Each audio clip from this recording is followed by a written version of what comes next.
घर की हर जिम्मेदारी को बड़ी शान से निभाती हूँ। मैं हाउसवाइफ हूँ, हर रिश्ते को प्यार से सजाती हूँ। लेकिन अब रुकना नहीं है मुझे, अपना एक नया मुकाम पाना है। अपने हाथ के हुनर से अब मुझे भी कुछ बनकर दिखाना है। Hello everyone, Radhe Radhe. Welcome back to my new blog. आप लोग कैसे हैं? आई होप सभी अच्छे होंगे, स्वस्थ होंगे, मस्त होंगे।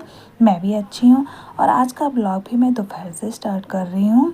तो नाश्ता वगैरह तो हो गया है और कपड़े वगैरह सारे धुल गए, मतलब जो घर का काम होता है वो सारा हो गया। और यहाँ मैं लंच बना रही हूँ। तो लंच में आज मैं बनाऊँगी टिंडे, मम्मी का फेवरेट। मम्मी को टिंडे बहुत पसंद है। मम्मी का तो फेवरेट है लेकिन बच्चों का फेवरेट नहीं है। बना रही हूँ लेकिन बच्चे आ जाएंगे उसके बाद देखते हैं उनका क्या रिएक्शन होता है, ख़ास करके काव्या का। और प्रथम भी नहीं खाता है और काव्या का तो बस पूछो मत। तो यहाँ मैं बना रही हूँ आलू टिंडे। और मम्मी के लिए मैंने बनाए हैं नीरे टिंडे, मतलब उसमें आलू वगैरह कुछ नहीं डाले हैं। तो मम्मी का तो मैं पहले बना चुकी हूँ। और इसमें प्याज वगैरह कुछ नहीं डालती हूँ। डेली यूज़ की जो सब्ज़ी होती है ना, तो मैं प्याज लहसुन के नहीं बनाती हूँ, बस सिंपल ही ऐसे बनाती हूँ। और जैसे राजमा हो गया, छोले हो गए, मटर पनीर, शाही पनीर, इस टाइप की जो चीज़ें हैं उसमें थोड़ा बहुत प्याज वगैरह डाल देती हूँ। नहीं तो अदरवाइज़ मैं ऐसे ही सिंपल ही बनाती हूँ, क्योंकि मम्मी भी खाती हैं तो प्याज मम्मी खाती नहीं है। तो सब्ज़ी ऐसे ही बिना प्याज लहसुन की भी सब्ज़ी टेस्टी बन जाती है। तो मम्मी के तो मैंने सब्ज़ी बना के अलग उठा के रख दिया है, मतलब आलू नहीं डाले उसमें। मम्मी को आलू डाल के पसंद नहीं है। ये वाले जो बनाए इसमें 2 आलू डाल दिए हैं, तो ये है बच्चे खा लेंगे। वैसे तो मना ही करेंगे, लेकिन क्या है, मना तो सभी सब्ज़ी के लिए मन करते हैं, लेकिन मैं ज़बरदस्ती खिला देती हूँ। और यहाँ पे मैं सब्ज़ी तो इधर मैंने छौंक दिया। 2-4 बर्तन पड़े हुए थे, फ्राई पैन वगैरह वो भी मान देती हूँ। और बर्तन वैसे भी मैं सिंक में कम ही रहने देती हूँ। अगर 2-4 भी होते हैं तो हाथ का मान दो। और वो इकट्ठे कर दो ना तो फिर आलस भी आता है कि मांजने में सोचो यार बर्तन मांजो। लेकिन 2-4 होते ना, हाथ के हाथ मान के रख दो तो ज़्यादा टेंशन नहीं होती है। और बाकी स्लैब वगैरह तो मैंने सुबह साफ़ कर लिया था। और मेरी ये गंदी आदत है, जब भी सिंक में अगर कुछ काम करो, अगर मुझे एक गिलास भी धोना होता है तो सबसे पहले हाथ धोऊंगी और स्लैब पहले पोंछती हूँ। तो अच्छी भी समझ लो या तो भी गंदी समझ लो, बट मेरे लिए तो अच्छी है। तो यहाँ स्लैब वगैरह मेरी साफ़ हो गया, सब्ज़ी मेरी इधर बन रही है। उसके बाद अपना आटा वगैरह मल के रख दूँगी। फिर बच्चों को भी लेने जाना है। प्रथम तो खैर लेके आता है वैसे काव्या को, लेकिन वो बोल के गया कि मम्मा आज लेने आ जाना। और काव्या भी बोल रही थी, मैं देखती हूँ, मैं जाऊँगी, नहीं तो अगर वो आ गए तो फिर वो जाएंगे। अब दोनों में से देखते हैं कौन जाएगा। और यहाँ मैं अपना आटा मल के रख देती हूँ, सब्ज़ी बना कर रख देती हूँ, आटा मल के रख देती हूँ। जब बच्चे आते हैं तो गर्म ही सेकती हूँ।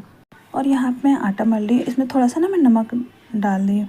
जब भी आटा मलती हूँ तो थोड़ा सा नमक डाल देती हूँ, आप लोग भी डालिएगा, मतलब टेस्ट अच्छा आता है। अगर पराठे सेकने हो तो अपना पराठे सेक लीजिए, नहीं तो रोटी सेक रहे तो उससे भी अपना घी वगैरह लगा के टेस्ट अच्छा आता है। मैं तो ज़्यादातर आटे में नमक ज़रूर डालती हूँ।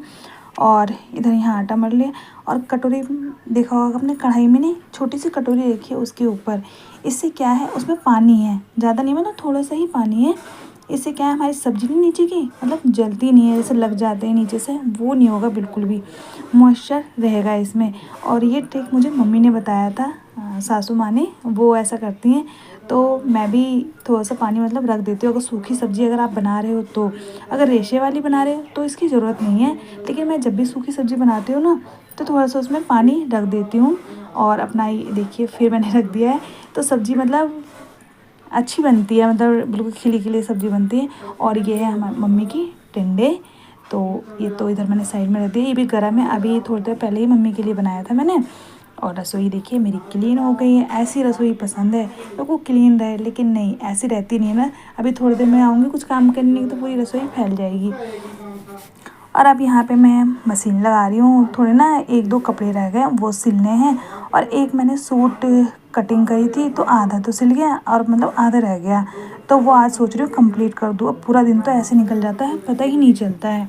एक तो गर्मी इतनी ज़्यादा हो रही है ना, कुछ करने का मन ही नहीं करता। सोचती हूँ अगर मौसम सुबह थोड़ा ठंडा होता है ना, सोचती हूँ आज मैं मशीन लगाऊंगी, आज मैं अपना काम निपटा लूँगी। लेकिन जैसे ही दोपहर होने लगती है, गर्मी स्टार्ट होती है, फिर मन करता है कुछ मत करो, बस ऐसे ही छोड़ दो।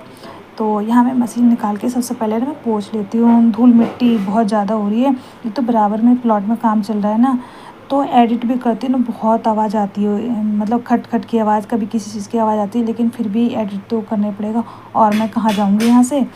तो बस इसी कंडीशन में एडिट भी कर लेती हूँ, जो भी है ठीक है। कुछ दिनों की बात है, कुछ दिनों की बात भी नहीं है फ्रेंड्स, पता है अभी मतलब 6-7 महीने लग जाएंगे। और यहाँ मैं मशीन बस थोड़ा साफ़ वगैरह ही कर रही थी, उनका फ़ोन आ गया कि बच्चों को ले आना, तो मुझे टाइम लगेगा, तो मैं सबसे पहले बच्चों को ले आती हूँ, बाकी मशीन ऐसे ही छोड़ देती हूँ। उसके बाद बच्चों को खाना वगैरह दे के बाद में अपना जो भी सिलाई का काम है वो करूँगी।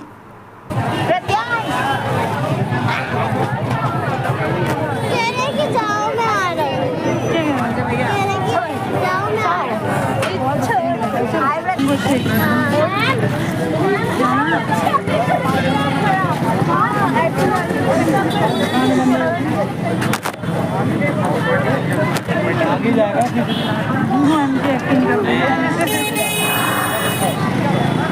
जो बच्चे बाप दादी मत लो पागल है।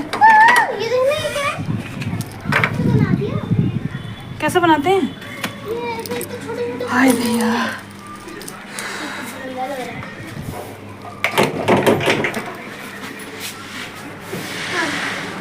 मट्टी के आलू बनाएंगे? मट्ठे के आलू नहीं बनाए, ठंडे बनाए। गर्मी से हुआ बुरा हाल है। ये भगवान, घर से अच्छा कुछ नहीं है। सकल में बज गए 12। बदतमीजी नहीं, बिल्कुल भी बदतमीजी नहीं। ठंडे में बहुत प्रोटीन है। चलिए बच्चे तो आ गए हैं फ्रेंड्स, बहुत शांति मिलती है बच्चों को लेके आने के बाद। बाहर बहुत गर्मी है, मतलब फेस पे ऐसे लग रहा था जैसे डायरेक्ट धूप फेस पे ही आ रही है, जलन मच रही है बहुत बुरी तरह। तो बच्चे आ गए, बच्चों को भी थोड़ा घर आकर मतलब जान आ जाती है बच्चे के अंदर। घर से अच्छा कुछ नहीं है, घर में रहो पूरे दिन, अपना काम भी करते रहो, पंखे के आगे कूलर के आगे। लेकिन फिर भी हम तो घर में रह लें, लेकिन उनसे पूछिए जो बाहर हैं, वो बाहर काम कर रहे हैं, उनकी हिम्मत को दाग देना पड़ेगा। बहुत हिम्मत है उनके अंदर इतनी दोपहरी में। तो चलिए, यहाँ मैंने खाना भी सेक लिया है। अब बच्चे अपना बस आने के बाद अपना फ्रेश होते हैं, तभी हाथ कर खाना लगा देती हूँ और रोटी गरम गरम ही सेकती हूँ। उनका दोबारा फ़ोन आया था, कहते मैं तो अभी नहीं आऊँगा, 4-5 बजे आऊँगा, तो उनके लिए तो खाने नहीं सेकूँगी, जब आएंगे ना गर्म ही सेकूँगी। अब वैसे भी ठंड हो या मतलब सर्दी हो गर्मी हो, मैं जब भी गर्म ही सेकती हूँ दोनों टाइम, सर्दी में भी और गर्मी में भी। ये पहले से सेक के रख दो ना, तो मतलब रोटी में वो वाली बात नहीं आती है। और आदत हो गई ना गर्म खाने की, तो इस वजह से बच्चे भी कई बार नौटंकी करना शुरू कर देते हैं। और काव्य को भी आपने देखा कैसे नौटंकी कर रही थी, मतलब टिंडे नहीं खाने, पता नहीं समझ में आती है। बाहर की चीज़ें ला के दे देता है, ऐसे खुश होकर खा लेगी, लेकिन तौरी लोके इनके नाम पे तो पता नहीं इन्हें क्या ही हो जाता है। तो यहाँ मैं खाना लगा देती हूँ। और मम्मी से तो मैं कई बार बोलती हूँ, मम्मी आप पहले खा लिया करो, बट मम्मी में ना मना कर देती है, कहती बच्चे आ जाएंगे ना तभी खाएंगे। तो हमारा ऐसे ही होता है, बच्चे का आने के बाद ही हमारा खाना पीना होता है। उसके बाद खाना वगैरह खा के तो मशीन तो मेरी ऑलरेडी लगी हुई है, बस मुझे बैठना है, जो काम रह गया सिलाई के वो कर लूँगी।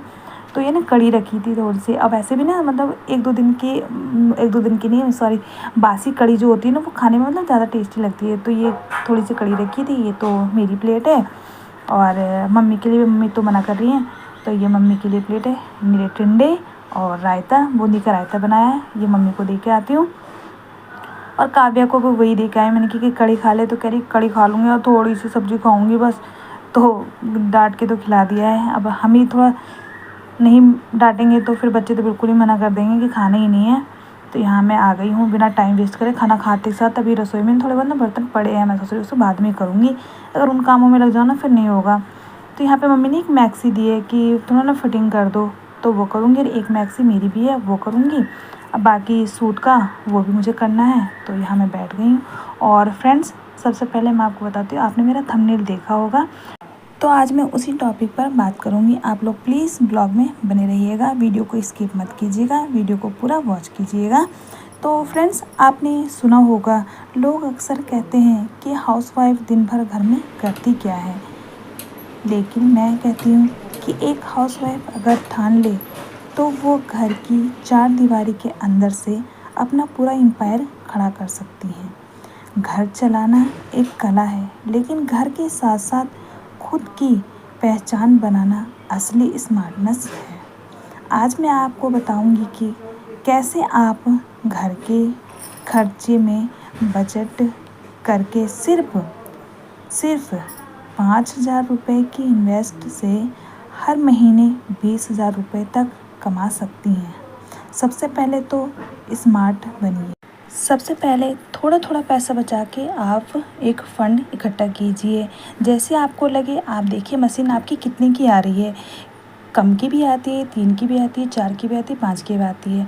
वो आप पे डिपेंड करता है कि आप जितना अच्छा लेंगी उसी का रेट हाई फाई होता चला जाएगा। तो मेरी कम से कम ये मेरी मशीन है 6,000 की, जब मैंने ली थी तो मेरे पे 6,000 हो गए थे, तो मशीन लेकर आई थी। अब मुझे सिलाई आती है, अच्छी खासी सिलाई मैं कर लेती हूँ। तो आप भी, जैसे आपको नहीं आती है तो यूट्यूब पे एक से एक बढ़िया मतलब स्टिचिंग का सिखाते हैं, तो आप उस पे ज़्यादा नहीं 1 घंटा दीजिए। आप देखिएगा आपको बहुत ही अच्छा आ जाएगा, और बहुत सिंपल तरीके से सिखाते हैं कि आप घर बैठे सीख सकते हैं। ज़्यादा नहीं, आप थोड़ा थोड़ा शुरुआत कीजिए। ये नहीं कि बिल्कुल आप डिज़ाइन बनाइए हाई फाई। आप घर के जो कपड़े होते हैं अपना, वो वहाँ से शुरुआत कीजिए। उसके बाद जब आपके हाथों में सफाई आ जाएगी तो आप अपने आप ही बाहर के कपड़े लेना शुरू कर देंगे। अभी रेट यहाँ पे 500 चल रहे हैं, तो कोई ज़रूरी नहीं है फ्रेंड्स कि आप 500 ही लें, आप कम भी ले सकते हैं। अगर आपने दिन में 3-4 ब्लाउज अगर आपने सिल ली तो काफ़ी है। आप महीने के उसी आपके मतलब एक्सपीरियंस बढ़ेगा, और ज़्यादा आपको सिलाई वगैरह में सफाई आएगी। तो इस तरह से आप घर बैठे ही ये हुनर हमारे हाथ में होता है, हमें सीखने की ज़रूरत नहीं पड़ती है, ना हमसे ये हुनर ये छीन सकता है। तो अभी तो मैंने सिलाई कम कर दी है, क्योंकि एक्चुअली मेरी तबीयत ठीक नहीं चल रही है। लेकिन एक टाइम था जब मैं सिलाई करती थी तो 3-4 ब्लाउज तो आराम से मोस्टली निकाल लेती थी। और पीको वगैरह मेरी पीको की भी है, तो मैं पीको वगैरह भी करती हूँ। अगर कोई बाहर के कपड़े आ जाते हैं तो थोड़ा वो भी मैं सिल देती हूँ कई बार, अगर कुछ नहीं होता है। तो फ्रेंड्स, थोड़ा सा स्मार्ट बनिए। इधर उधर टाइम वेस्ट करने से अच्छा है वहाँ टाइम लगाइए जहाँ वो यूज हो सके। तो फिलहाल मैं आपसे यही कहना चाहूँगी, बुद्धू बनने से काम नहीं चलेगा, कोई भी बुद्धू बना के चला जाएगा। तो इसलिए स्मार्टनेस ज़्यादा ज़रूरी है। तो चलिए, बातों बातों में देखिए शाम का टाइम हो गया। जैसे मशीन पे से उठी थी तो वो भी आ गए। तो यहाँ बना रही हूँ सबके लिए चाय, बच्चों को दूध दे दिया। अब थोड़ी देर में प्रथम ट्यूशन चला जाएगा, बस काव्या रह जाएगी। तो चलिए मैं ब्लॉग को यहीं एंड करती हूँ, मिलती हूँ फिर एक नई ब्लॉग के साथ। तब तक आप लोग अपना ध्यान रखिएगा, और वीडियो पसंद आए तो प्लीज़ लाइक कीजिएगा। Thanks for watching, bye bye.